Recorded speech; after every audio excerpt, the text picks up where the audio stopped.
Nous avons vu dans notre première vidéo que l'objectif des entraînements est de déclencher les adaptations pour atteindre un niveau supérieur à celui de départ. Mais pour qu'un individu s'adapte et donc progresse, certaines règles sont à respecter. Et c'est tout le sujet de cette deuxième vidéo.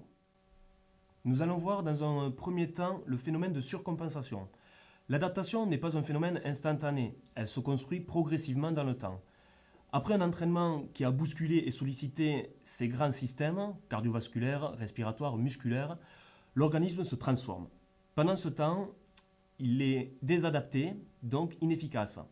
Et ce n'est qu'après un temps de latence, qu'on appelle la récupération, qu'il retrouve et même peut dépasser ses possibilités initiales.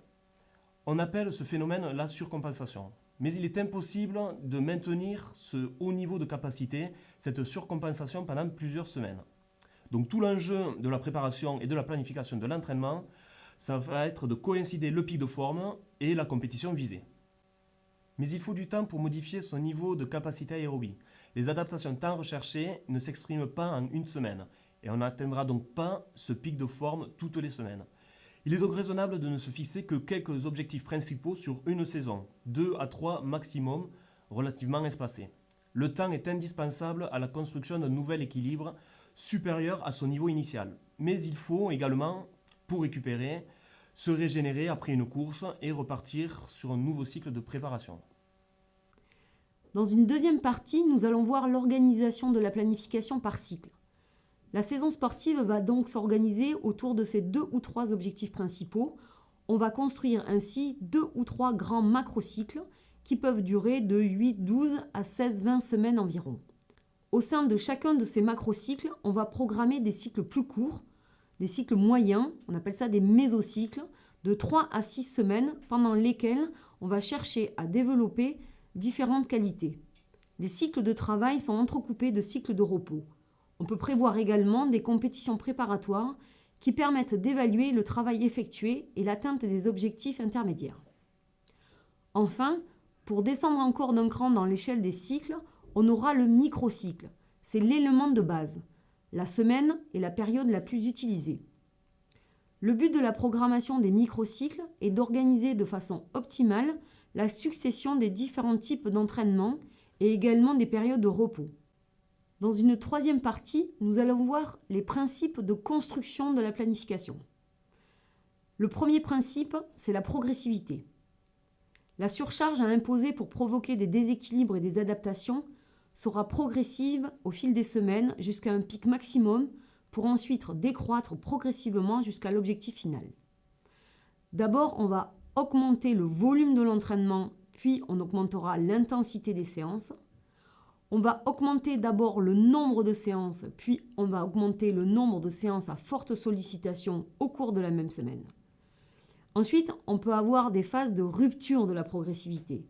Pour les coureurs aguerris, il est possible de programmer des microcycles chocs, par exemple lors d'un week-end, lors d'un stage par exemple, où l'on va cumuler de fortes charges d'entraînement. Elles vont provoquer une fatigue conséquente, mais qui sera suivie d'une restauration à un niveau bien supérieur, si bien sûr on est capable de supporter ce choc. Et puis, il y a une progressivité de la préparation générale à la préparation spécifique, et ça, nous allons y revenir. Nous allons voir maintenant un deuxième principe dans la construction de l'entraînement, c'est la variabilité ou la diversité. D'une part, la dynamique des charges d'entraînement ne peut être qu'ondulatoire. Intensité et volume ne peuvent augmenter parallèlement que jusqu'à une certaine limite. Il sera nécessaire de jouer sur ces 2 paramètres. Il sera également primordial de respecter des alternances charge-allègement. La récupération tient une véritable place dans la planification. Elle doit être finement programmée. Et d'autre part, les séances d'entraînement ne peuvent être que variées. Pour travailler une même qualité, on va pouvoir jouer sur les distances, les durées, les récupérations, les allures, les parcours. La diversité est une condition importante de l'adaptabilité au niveau physique. Elle permet de travailler différents registres de la qualité que l'on cherche à développer, souvent dans notre cas l'aptitude aérobie, de l'endurance fondamentale à l'entraînement intermittent à des vitesses maximales, voire submaximales. Varier ces séances permet également de mieux supporter la charge psychologique liée à l'entraînement. En effet, répéter encore et encore la même séance sur le même parcours entraîne une grande lassitude physique et mentale et nuit au rendement de l'entraînement. Et enfin, un troisième principe dans la construction de l'entraînement, c'est le principe de spécificité. Au fil des semaines du plan d'entraînement, on va passer d'une préparation générale à une préparation de plus en plus spécifique. Courir un marathon sur route, un trail en moyenne montagne ou un ultra-trail autour des Alpes requiert certes des capacités aérobies très importantes, mais bien d'autres qualités très spécifiques d'une spécialité à l'autre, et le transfert de potentialité d'une performance est relativement limité. Même remarque avec l'entraînement croisé.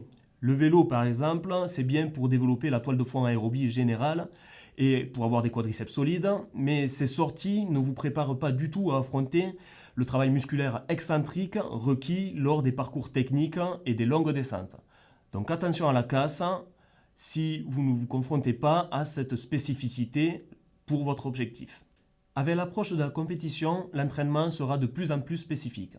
Donc par exemple, si vous préparez une course en montagne, il y aura de moins en moins de kilométrage sur route, une accumulation du dénivelé en rapport avec le profil de la course, la recherche de chemins ressemblant le plus possible à ceux rencontrés sur la course, l'utilisation du matériel, des produits alimentaires choisis pour la course.